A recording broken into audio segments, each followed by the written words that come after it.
Master minds commerce చదవాలనుకునే 10th inter విద్యార్థుల తొలి ఎంపిక. అమ్మ నమస్కారం. నమస్తే అమ్మ, ఇప్పుడు యోగా డే PM మోడీ గారు కూడా చాలా ప్రతిష్టాత్మకంగా తీసుకుని ఈ యోగా డేని సెలబ్రేట్ చేస్తున్నారు. కొన్ని ఇయర్స్ నుంచి చూస్తూ ఉన్నాం. అవును. నిజానికి అంటే యోగా డేకి అంత ప్రాముఖ్యత ఎందుకుంది? అలాగే విశ్వ నియమాల్లో చూసినట్లయితే ఈ విశ్వంలో యోగాకి మనిషికి ఉన్నటువంటి ఆ రిలేషన్ గురించి తెలియజేయండి.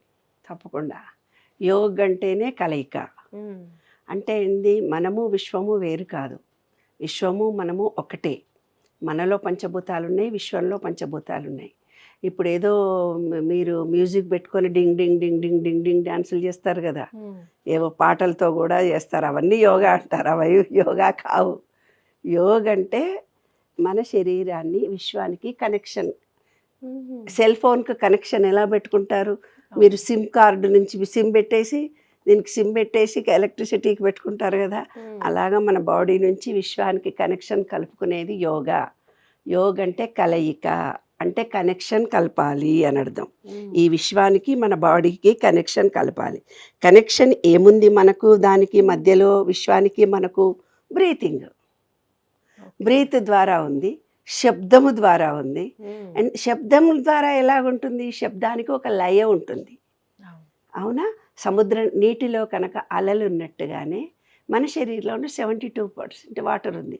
అంటే ఒక లయ ఉంది. ఆ లయనే ఓంకారము. ఓం అనే బీజాక్షరం విశ్వంలో ఉంటుంది, మనలో కూడా ఉంటుంది. పూర్వము ఏమో చెప్పేవాళ్ళు ఏంటంటే, అబ్బో ఆయన మోక్షాన్ని పొందాడు, మోక్షము. మోక్షం లేదు, ఈక్షం లేదు. ఏమిటిదంటే ఇప్పుడు ఇయర్ అన్నీ పెట్టుకొని డ్యాన్స్ చేస్తారు కదా, సెల్ ఫోన్లో పాటలు వస్తుంటే చూసి డ్యాన్స్ చేసుకుంటూ పోతుంటారు. వెనకటికైతే అయ్యో పిచ్చోడేమో పాపం అనుకునేవాళ్ళం. ఇవాళ మనకు తెలిసిపోయింది. ఒకళ్ళే మాట్లాడుకోవడం, ఒక్కొక్కళ్ళే నవ్వుకుంటూ పోవడం, ఒక్కొక్కళ్ళే ఏడుస్తూ అరుచుకుంటూ పోవడం మనకు అలవాటైపోయింది. ఇప్పుడు అది ఏంటంటే చెవులకు పెట్టుకొని వింటారు కదా. అప్పుడు వాళ్ళు ఓం అనే బీజాక్షరం చేత విశ్వంలో నాసా ప్రయోగాలు కూడా చేసి చెప్పింది. విశ్వం నుంచి నిరంతరం సూర్యుడి నుంచి, గాలి నుంచి, మళ్ళీ అంటేనేమో నీటిలో నుంచి, ప్రతిదాని నుంచి ఓంకార శబ్దం వస్తుంది. మన శరీరంలో కూడా నిరంతరము ఇలా సైలెన్స్గా ఉన్నప్పుడైతే మన బ్రీతింగ్ మనకు వినిపిస్తుంది మామూలుగా. ఇంకా సైలెన్స్గా ఉండి ఓంకారాన్ని మీరు జపించినట్టయితే కనుక మీ బ్లాకేజెస్ అన్నీ ఓపెన్ అయి ఉంటే కనుక ఈ ఓంకారము ఆ ఓంకారానికి లయం కుదిరి మంచిగా డాన్స్ చేస్తారు. అదే మోక్షం. మోక్షం అంటే ఎక్కడికో పోతే ఎక్కడికడో స్వర్గం అక్కడ లేదు ఇక్కడ లేదు. ఆ బీజాక్షరం చేత వాళ్ళు జపించడం మూలంగా ఆనందకరమైనటువంటి అద్భుతమైన చైతన్యమైనటువంటి లయ మనలో ఏర్పడుతుంది. మన శరీరంలో ఓంకారానికి దాన్ని అప్పుడు వాళ్ళు ఏం చేశారంటే ఓం అనేది ఒక కనెక్షన్ వైర్గా పెట్టుకున్నారు.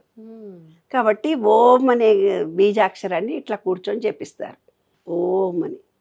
పత్రిజీ మనకు ఏం చెప్పాడు? బ్రీతింగ్ ద్వారా చేసుకోండి అని చెప్పారు. విపాసన కోర్సులో కూడా బ్రీత్ ద్వారానే విశ్వంతో మనకు కనెక్షన్ కలుగుతుంది.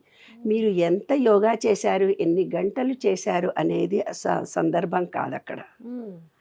21 నాడే ఎందుకు జరుగుతుంది అని అంటే, ఆ రోజు నుంచి ప్రకృతిలో విపరీతమైన మార్పు జరుగుతుంది. ఆ మార్పుకు అనుగుణంగా మన బాడీ ఉండడానికి 21 అనే డేట్ని ఫిక్స్ చేసుకున్నాం మనం. అంటే ప్రకృతిలో వస్తున్న మార్పు సడన్గా జరుగుతున్న రోజు కాబట్టి ఆ రోజు ప్రకృతిలో జరుగుతున్న మార్పుకు మన శరీరము ఆ వాతావరణానికి అనుకూలంగా ఉండడానికి ఆ రోజు యోగా దినమని పెట్టుకున్నారు. ఇంకొకటి ఏంటంటే, ఆ రోజు యోగా అంటే మీరు మ్యూజిక్లు పెట్టుకొని డ్యాన్సులు చేసేది యోగా కాదు. యోగా అంటే కలయిక. ఆ కలయిక ఎలా కలగాలి? ఎలా కలగాలి అని అంటే, ఇప్పుడు ఏ ఎక్సర్సైజ్ అన్నా తీసుకోనన్నాను, ఏ ఎక్సర్సైజ్ అన్నా తీసుకో. ఇప్పుడు ఇది ఇలా నాడి, ఇది పింగళా నాడి, ఇది సూర్యనాడి, ఇది చంద్రనాడి. ఇప్పుడు మనం ప్రజెంట్లో ఉండాలన్నప్పుడు ఈ ముక్కులో నుంచి గాలిని వదులుతాం, మళ్ళీ ఇదే ముక్కులో నుంచి గాలిని తీసుకుంటాం, మళ్ళీ ఇది మూసి వదులుతాం, మళ్ళీ తీసుకుంటాం. పూజ చేసేటప్పుడు కూడా అనులోమ విలోమ చేయమ్మా, అనులోమ విలోమ చేయమ్మా అవును అంటారు. అంటే ఏంది? ప్రజెంట్లో ఉండేటట్టుగా చేయడము. ప్రజెంట్ అంటే ఏంది? లయం కలగడము అని అర్థం అన్నమాట. లయం కలగడము అంటే ఏంది? అనులోమ విలోమం ద్వారా మనం ప్రజెంట్లో ఉంటున్నాము. ప్రజెంట్లో ఉండడానికే లయము అని అన్నారు. అంటే ప్రజెంట్లో ఉంటామన్నమాట మనం. ఇదేమో ఎప్పుడు ఈనాడి పని చేస్తే మనం గతంలో ఉంటాము, ఈనాడి పని చేస్తే ఫ్యూచర్లో ఉంటాం. ఫ్యూచర్లు గతము కాకుండా ప్రజెంట్లో ఉండడం, దాన్నే బ్రహ్మ విష్ణు మహేశ్వర రూపంగా కూడా చూపించారు.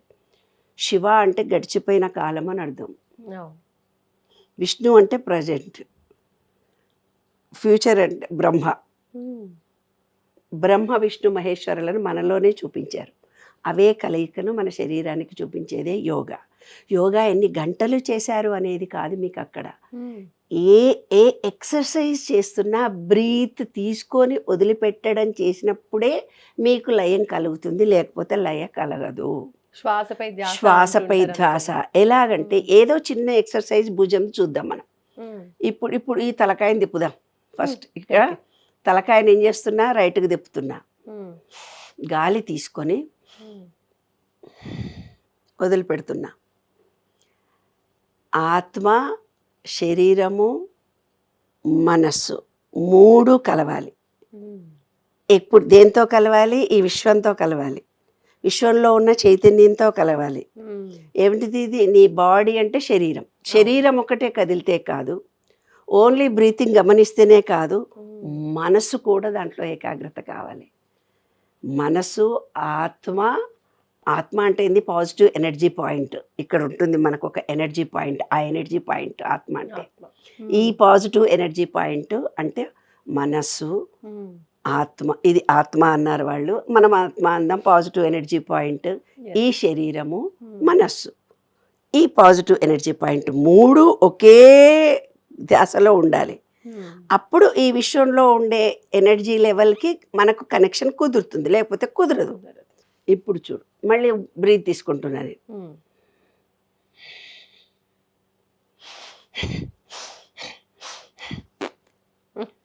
నీకు ఎనర్జీ రాదు. యోగ అంటే ఏంటంటే మనస్సు, ఆత్మ అంటే ఎనర్జీ పాయింట్, బాడీలో అన్నీ ఒకేసారి విశ్వంతో కనెక్షన్ కలవాలి. కలిగినప్పుడు మాత్రమే నీకు ఏ ఎక్సర్సైజ్ చేయకుండా కూర్చొని నీవు ఆలోచించినా కూడా నీకంత ఎనర్జీ వస్తుంది. మెడిటేషన్ చేయండి, మెడిటేషన్ చేయండి అని చాలామంది చెప్తుంటారు కదా. మెడిటేషన్ చెయ్యాలనుకున్న వాళ్ళకి నాకు మెడిటేషన్ కుదరట్లేదు, నా మనసు ఎక్కడెక్కడో పరిగెడుతుంది అని అంటారు. మనసు అనేది పరిగెత్తకుండా ఉండడానికి యోగా చెయ్యకుండా ఉన్న వాళ్ళకి మెడిటేషన్ రాదు. మినిమము మనము ప్రతి అవయవాన్ని కదపటమే యోగా. యోగా అంటే ఎక్కడికో పోయి కూర్చొని గంటలు గంటలు చేయాల్సినంత అవసరం లేదు. నీవు ఇంట్లో కుర్చీలో కూర్చొని ఇదిగో ఈ పాయింట్లన్నీ వచ్చినాయి, ఇది వచ్చేసింది, ఇది వచ్చేసింది, ఇది వచ్చేసింది, ఇది వచ్చేసింది, ఇది వచ్చేసింది, ఇది వచ్చేసింది, ఇది వచ్చేసింది. అంటే బాడీలో ఉండే ప్రతి పార్ట్ను కదలడమే యోగా. అదే యోగా దినము. పేపర్ల మీద పేపర్లు, వాటి మీద ఎవరెవరో చెప్పేస్తున్నారు. దానికి కారణం ఏంటంటే మన ఎనర్జీ పాయింట్, మన మనస్సు, మన శరీరము విశ్వంతో కనెక్షన్ పొందడానికి ఒక చిన్న టెక్నిక్ యోగా. అది చేస్తేనే, యోగా కరెక్ట్గా చేస్తేనే మెడిటేషన్ కుదురుతుంది. మెడిటేషన్, యోగా ఎప్పుడైతే కనెక్షన్ మనకు కుదిరిందో మనం ప్రజెంట్లో ఉంటాము. అంటే ఏంటి? మనం ఆరోగ్యంగా ఉంటాము, ఆనందంగా ఉంటాము, సంతోషంగా ఉంటాము, బ్యాలెన్స్డ్ మైండ్ మనకు వస్తుంది. ఏదైనా క్రిటికల్ ప్రాబ్లమ్స్ మన జీవితంలో మనం ఎదుర్కొనేవి వచ్చినప్పుడు మనకి, ఇప్పుడు డాక్టర్ దగ్గరికి పోతే నువ్వు యోగా చేయిపోమ్మా, కొంచెము యోగా చేస్తే మోకాళ్ళు అరిగిపోయిన వాళ్ళకు యోగా చేయండి అంటారు, అవునా? నడుము నొప్పి వచ్చిన వాళ్ళకు పడుకొని అంటారు, లేకపోతే పవనముక్తాసనం చేయిపోమ్మా అంటారు గ్యాస్ ట్రబుల్ వస్తే. అంటే మన శరీరానికి వచ్చే ప్రతి రుగ్మతికి కూడా యోగా ద్వారా పరిష్కార మార్గాలు ఉన్నాయి అనేది సత్యం. అది యోగా దినం. చాలా బాగా చెప్పారమ్మా. నేను యోగా ప్రత్యేకత గురించి తెలియజేయండి అన్నాను, దాంతో పాటుగా టోటల్గా అసలు యోగా కూడా చేసి చూపించారు కూర్చున్న దగ్గర. అంటే పెద్దవాళ్ళు అనుకుంటూ ఉంటారు ఏంటంటే మనకి హెల్త్ బాగాలేనప్పుడు చేయగలమా, కళ్ళది కూడా చేయొచ్చు. కళ్ళు కూడా నాన్న, కళ్ళు ఎంత ఈజీ తెలుసా? కూర్చున్న చోటనే కళ్ళు ఈ right left, right left, breath తీసుకోవాలి, వదలాలి. దీనికి కూడా అలా కన్నును 8 ఆకారంలో తిప్పమంటారు. ఎయిట్ అంటే అనంతత్వం. అంటే నీవేదైనా ఒక రాయిని విసిరితే అది భూమి మీద మళ్ళీ నీకే వస్తుంది కదా.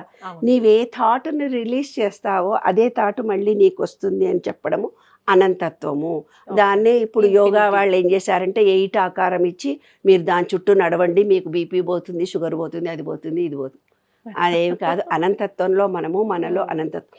ఈ విశ్వం అనేది ఒక పెద్ద జీరో, మనం అనేది కూడా ఒక జీరో. మనం ఒక శూన్యము, విశ్వం ఒక శూన్యం. శూన్యం నుంచే శబ్దం పుడుతుంది అనేది అంతర రహస్యం. రైట్ అమ్మా, చాలా చక్కగా వివరించారమ్మా, ధన్యవాదాలు.